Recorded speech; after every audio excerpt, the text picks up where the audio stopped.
You obviously have done a lot. We touched on your kind of content strategy and the community you've built on LinkedIn. I know you run a successful blog. I believe the title is the Cybersecurity Blog. And you've also really outlined a really great success framework. I'd like to kind of touch on that a little bit. If you can maybe unpack that for us, what is the framework and how can people use it and apply it within, their job search? Yeah. So again, back to the beginning of our call, we just talked about, all this noise and advice and stuff. Like, first, I want to recognize that everyone's path is different. So in cybersecurity, like there's no what works for Andrew and Daryl will not work for me. It might, hmm but people have so, and it could be, this could apply to any discipline or career, but there's so many different paths to success. And Hmm. there's so many different little nuances and ways to make it happen. hmm Uh, but paying very close attention to the successes of the candidates I've hired, my own journey, I've sort of just noticed patterns. And in cybersecurity, they rely on frameworks, on methodologies, on structure to kind of make sense of the world that they live in. So I've sort of built out and kind of teach sort of like a framework or a step-by-step approach to go from I'm not getting anywhere with my job search, I want to quit, to actually getting noticed, getting interviews, maybe getting Hmm. job offers.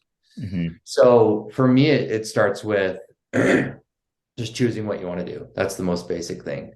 And so many people that come to me for advice, where do I start? What do I do? I just ask, what's your target role? What do you want to do? And I'd say over half have no idea. They know that they want to go into business or cybersecurity or whatever, but they really don't know like what role would I actually Right. want. Right. And that doesn't have to be like they don't have to get married to one idea, but at least have one, two, three roles that you can really like zone in on. And the reason I recommend that is you're going to build the right skills, you're going to learn the right stuff, and you're going to meet the right people.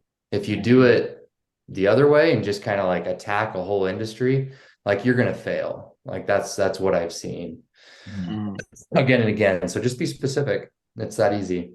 And then step two would just be build relationships. And I hinted at this earlier, but very hmm specific relationships, those little circles and little bubbles. So there's like unlimited networking opportunities for remote people, and in person's like the best. If you can get to an event, like I highly recommend that. But we can't all go to the big conferences and things. But Yeah. gosh, Discord, Twitter, LinkedIn, Hmm. Facebook. I mean, Mastodon. Just choose one. LinkedIn's great because all the people are kind of there for the same reason. But Hmm. um, start reaching out to, connecting with, kind of getting into these circles. And there's a whole way to do that, which would be a conversation for another day. But I want to be in a room with people who want to do what I want to do. They have the same work interests. Right. Uh, to your point, Daryl, do they hire for the role? Do they have the role? Because you're just going to start. I mean, we're like sponges. It's an eventuality. We're going to become that if we spend enough time around these people. Yeah. Human beings are like that. So, and you've got to, number three is you got to market yourself well. Like resumes and LinkedIn profiles are still at top of mind for hiring managers, for recruiters. They're still relevant. Yep. You got to be able to learn to build um, a resume that's not crap. And over half the ones I see are just crap. And it's no one's fault because no one teaches this stuff super well. There's plenty of resume writers and whatnot that help.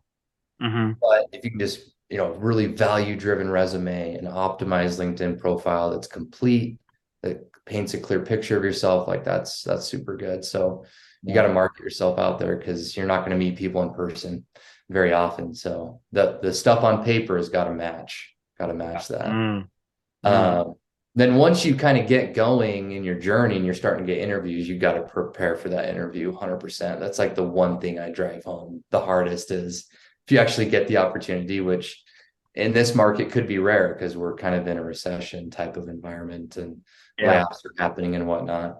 But you've got to invest a lot of time for that interview and doing your research and homework to make sure you can crush it. And then I just recommend, the last things I would touch on is try to stand out. Like, don't be the candidate once you enter the interview process or apply that just does the bare minimum.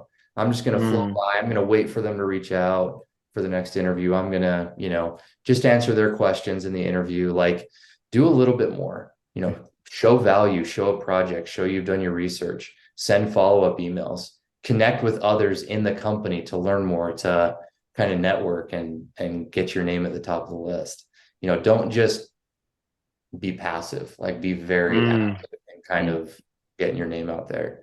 And then just stay active online. Like, you don't have to be like some content creator like we are, pumping out a post once a day, but if you can consistently, within those groups or social media sites, engage with content, share content, reshare stuff, attend events when you can, and just stay in that conversation, that helps a ton. Like, I cannot tell you the amount of candidates that have commented on my stuff that I'm now like friends with, and from all around the world. And then that including people I've hired. They've just like, they're always there.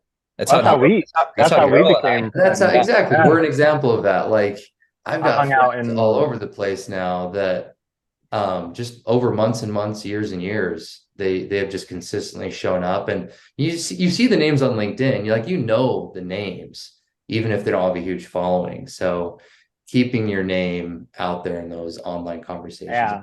If you show up enough, that was a really good point you made, Josh. Like, if you show up enough, it doesn't matter like what your job title is or how big your following is.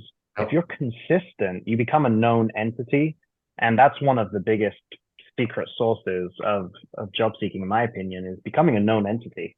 If the recruiters know you and the hiring managers know you online before they meet you, for good reasons, that's powerful.